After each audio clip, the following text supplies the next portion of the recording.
Das Spannende ist ja auch, die Bewegung ist ja wirklich in einem Umfeld, in dieser ganzen Musik, wenn man sagen darf, Industrie. Es ist ja der maximale Wettbewerb. Es ist der maximale Wettbewerb, der ja im Grunde genommen, du kannst nur deinem Spirit eigentlich folgen und hoffen, dass die Leute das auch so gut finden wie du. Ja, Und man kann auch daneben liegen, verdammt nochmal. Joke J von End One gab uns mal einen guten Tipp. Er hat, schon gar nicht so lange her, hat er zu uns gesagt, tut euch selbst den Gefallen und hört auf, den Fans gefallen zu wollen. Und er hat so recht gehabt. Ne? Wir haben im ersten Moment haben wir gedacht, warum sagt er uns sowas? Und wir sind eigentlich wirklich dicke mit ihm befreundet und warum sagt er uns jetzt sowas? Aber wir müssen jetzt rückblickend betrachten, müssen wir sagen, dass er recht gehabt hat. Ne? Wenn man so viele Bands sieht, die wirklich jahrelang auf ihren riesen Durchbruch warten und erwarten, innerhalb der ersten 5 Jahre dann gleich die Millionensummen auf dem Konto zu haben. Also ich meine, wir brauchten auch 8 Jahre, bis es so weit war.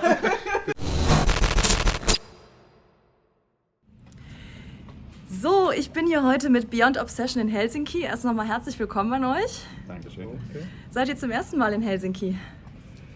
Ja. Für mich ja. Nein. Ich war noch nie hier. Nö, ne? Also für mich ist es auch ganz neu. Spielt heute Abend als Vorband von Covenant. Das ist ja, glaube ich, das zweite Mal. Ihr seid in den letzten Wochen zusammen mit Eisfabrik durch Deutschland getourt.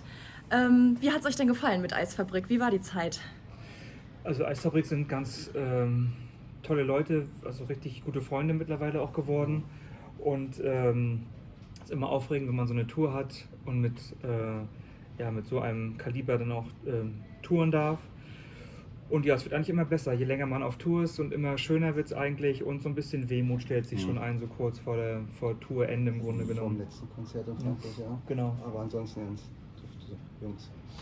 Im September geht ihr selbst auf eure eigene Tour, die heißt Monopop. Da muss ich natürlich mal direkt nachfragen. Popgefahr, Monosex von Division, ist das ein Zufall oder ein versteckter Hinweis?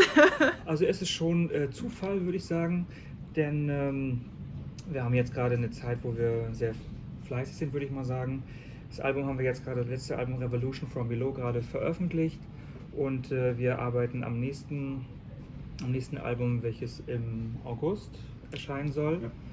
Und wir fanden dieses Spiel Monotonie und Pop eigentlich sehr faszinierend. Und deswegen haben wir uns also für dieses auch grafisch ganz interessante Thema Mono und Pop und die Buchstaben, man kann da schöne Sachen mit anstellen, fanden wir das gut. Und es bringt eigentlich nochmal so ein bisschen das, was wir mit diesem nächsten Album vorhaben, so auf den Punkt. Es soll auch ein bisschen monopoppiger werden. Bevor wir über das Album sprechen, vielleicht nochmal ganz kurz zur Tour. Ihr habt schon ungefähr gesagt, was Fans sich erwarten dürfen. Es ist ja auch ein Special Guest angekündigt. Ist der schon bekannt? Möchtet ihr dazu schon was sagen? Also es ist im Grunde nicht nur ein Special Guest angekündigt, Okay. So viel können wir schon mal verraten. Es werden also, ich glaube, was haben wir jetzt? Oh Gott, also sechs, glaube ich, werden es sein. Special Guests sein. Also es wird so ziemlich in jeder Stadt ein anderer Special Guest sein. Aber wer das ist, das werden wir noch nicht verraten, weil wir da noch intern in den Gesprächen mit den Leuten sind. Von daher macht es noch Sinn. Ihr habt ja schon von eurem letzten Album gesprochen.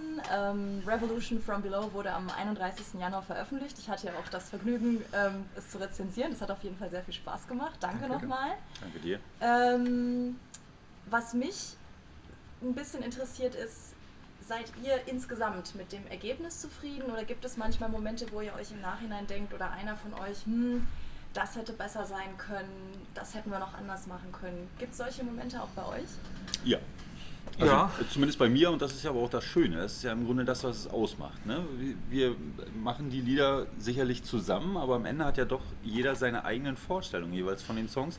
Und am Ende ist es für uns immer ein Kompromiss, auf den wir uns einigen müssen, wenn die Lieder dann soweit fertig sind, dass wir dann sagen, so jetzt ist aber der Zeitpunkt gekommen, wo es dann endgültig gemacht wird, ne? Und ob dann der eine oder andere dann noch irgendwelche Einwände hat oder nicht, das ist im Grunde dann nebensächlich, weil die Band dann am Ende entscheidet, so jetzt ist hier der Punkt erreicht, wir wollen es nicht kaputt machen nachher am Ende. Es ist auch schon oft genug passiert, dass man Lieder dann am Ende kaputt produziert sozusagen.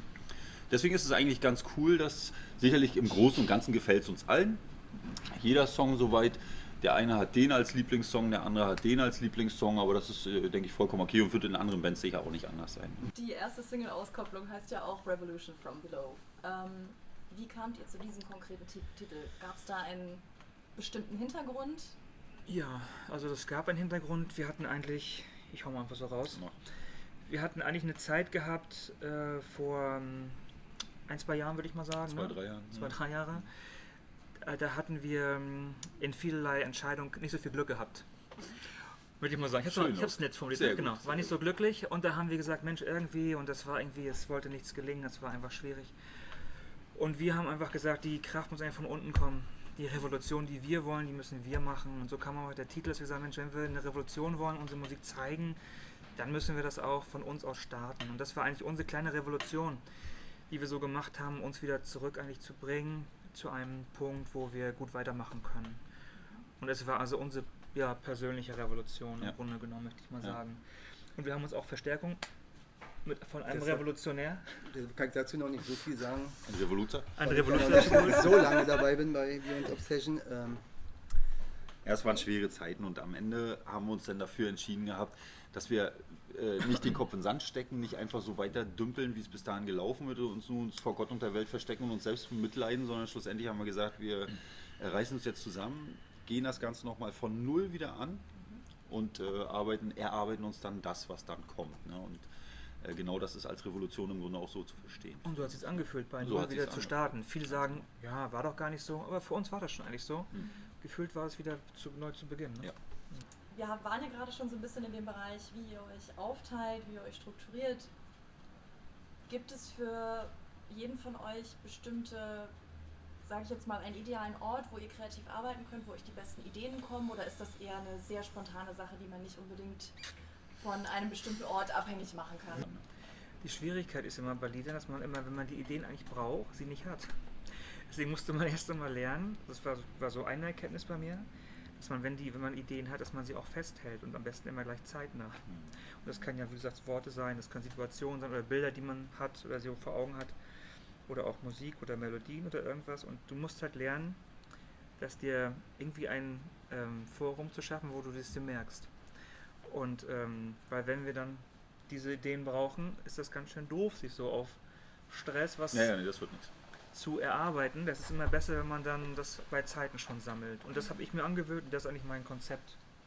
Das funktioniert gut und das behalten wir erstmal so bei. Funktioniert, ja. Ich finde auch, funktioniert gut. Für mich ist das gut. Das Albumcover Weight of Words, da sind ja diese berühmten weißen Boots drauf, die ihr beide tragt. Also du heute glaube ich nicht. Gerade nicht. Aber Nils hat sie heute an. Ja, irgendwie ist das ja so ein bisschen euer Markenzeichen, denn ihr habt sie ja auch auf dem neuen Albumcover von Revolution from Below an. Wie kam es dazu? Hat das auch einen bestimmten Hintergrund oder war das einfach nur Zufall? Das war schon Hintergrund, André. Naja, also Hintergrund, im Grunde haben wir ein Alleinstellungsmerkmal gesucht, ein Bandsymbol, genauso wie du es gesagt hast, das vom Prinzip die Leute mit uns verbinden. So, und am Anfang du hattest von Anfang an dir gleich die Boots geholt gehabt und damals der Sören, der seinerzeit ja noch dabei war, und wir hatten uns dann irgendwelche weißen Sneaker gekauft, damit das halbwegs einheitlich aussah am Anfang.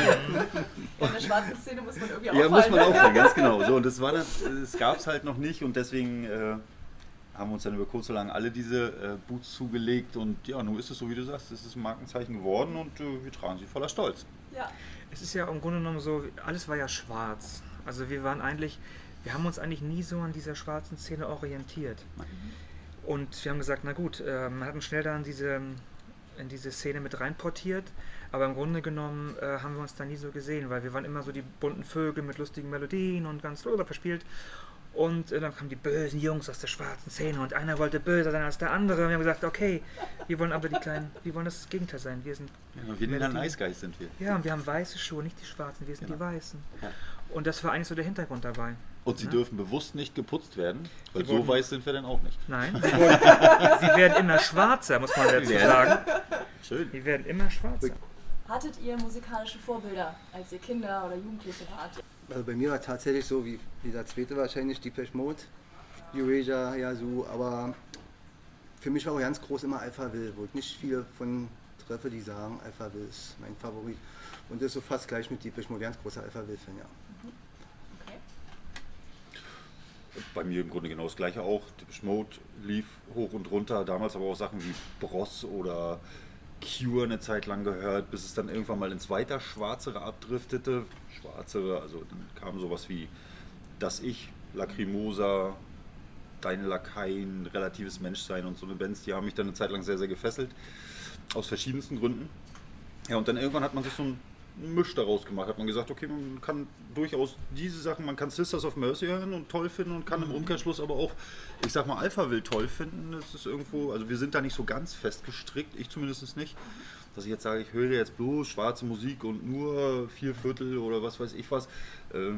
Also ich höre einfach nur, es muss mich erreichen, die Musik muss mich in irgendeiner Form erreichen und dann ist sie gut in meinen Augen. Bei mir war es auch nicht viel anders. Mich haben immer gute Sänger interessiert. Fand ich immer gut. Ich mochte immer Andy Bell, Martin Gore, Morten Harket. Das waren immer so, hat mich immer sehr inspiriert. Ich wollte immer so gut singen wie die Herren auch. Und dazu kam halt ich mochte diese elektronischen Konstrukte, gerne auch experimentelle Musik, so aus den Anfang der 80er. Und ich fand immer, wie André auch sagt, Musik gut, die einen schon irgendwie so bei der Seele packt. Ich finde, unsere Musik ist auch relativ emotional und das ist auch, für uns war mal wichtig, wenn wir die Musik gut finden und für uns sie was bei uns auslöst, ist, sagen wir mal, ist die Wahrscheinlichkeit sehr groß, dass sie bei anderen auch vielleicht was auslöst und das ist eigentlich so unser Credo im Grunde genommen. Ne? Jetzt nur vielleicht noch zum Schluss, möchtet ihr noch ein paar Worte an eure Fans richten oder vielleicht an die Follower von Elektro-Zombies?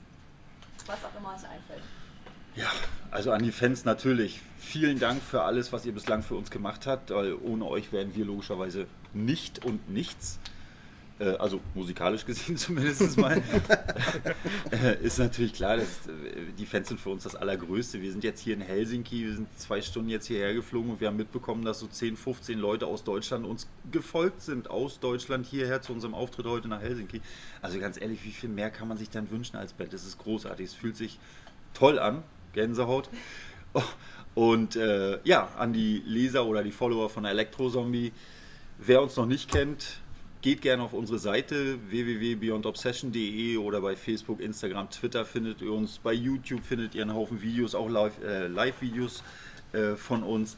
Wenn ihr Spaß habt, gebt uns gerne einen Daumen nach oben oder kontaktiert uns über irgendwelche Kanäle und habt viel Spaß mit Beyond Obsession.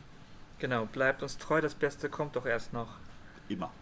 Dankeschön für die Unterstützung.